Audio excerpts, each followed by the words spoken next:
So this time the Germans have decided to give us a new take on Patrick Süskind's 1985 novel Perfume, the Story of a Murderer.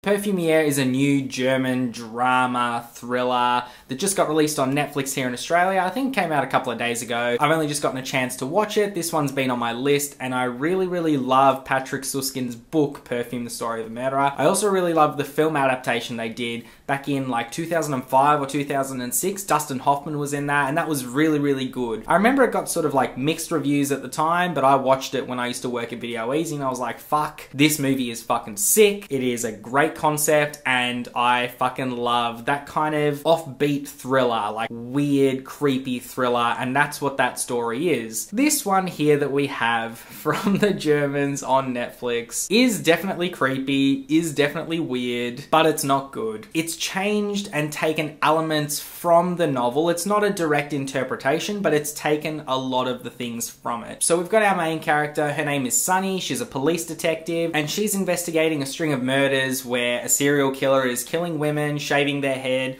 removing like their sweat glands. Now, unfortunately, the concept is good here. Like, the actual concept of perfume can be interpreted a bunch of different ways. You can show it in a different way. You can do it in the modern sense. You can do it way back in the day. You can do it in fucking space if you wanted to do it. The core concept is really good and works in a bunch of different ways. The problem with this film is, one, the characters aren't likable, and two, it's just written poorly. So even though I watched it in German, you know, German with just subtitles, you can still see that the writing for the film is probably the weakest part of it. The directing is really quite good. I really like a lot of the shots. It's all very well done, competently done. The actors give fine performances. Like, there's nothing wrong with how they act and the emotions that they show. Everything there is really good. It's really just the story and the writing that really lets this film down. It's all really nonsensical. Like, everything that's done here, the characters are just like fucking idiots. They're all fucking stupid. Things don't make sense.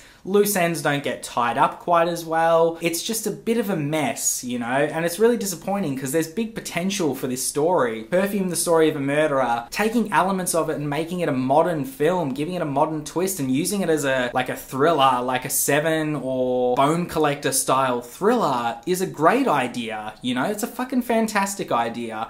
Unfortunately, they didn't stick the landing with this one, so I'm gonna have to give the Perfumier a 4 out of 10. So tell me guys, has anybody watched the Perfumier? If you have, comment down below, let me know what you thought about it. Pretty disappointed in this one here. I was really looking forward to it because, of course, like I said, I love the story itself, and I was excited to see what a modern twist and a modern take on that story was gonna be. Unfortunately, it was kind of shit, so skip this one, guys. I don't recommend you watch this one. So that was the review, guys. Hope you really enjoyed it. As always, click through to another video. We'll keep having some fun. Don't forget to like, comment, and subscribe, and I'll see you on the next one. Bye.